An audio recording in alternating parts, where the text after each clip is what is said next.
Palauk, bet čia juk nėra, čia yra uždėta tarpinė, o čia nėra jos. Va tau yra atsakymas. Bet, durnių kolektyvas, tai jeigu tu čia dėjai, čia užklijuota, viskas gerai. Tai kodėl, jeigu matai, kad šitas tarpas mažas nuolydis ir čia pakliūva, tai čia automatiškai ten išbėgs.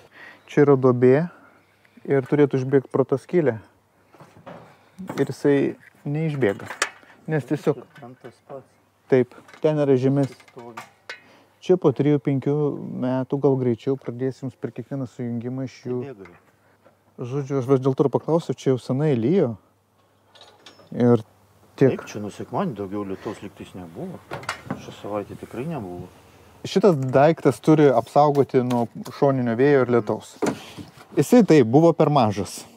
Šiaip tai turėtų būti didesnis, vienas didesnis, bet jisai, kad dabar, kad pigiau dadūrė.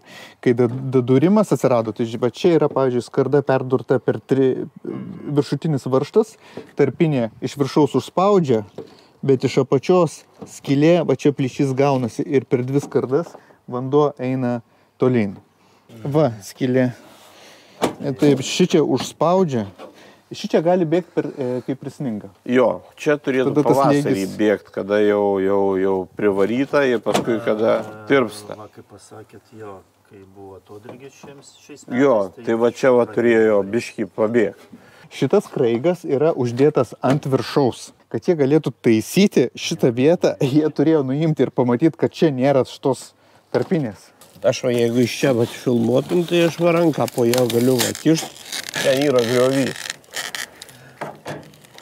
Ir to griovio atbėg. O čia jau baigėsi skarda, šitoje vietoje. Šitas.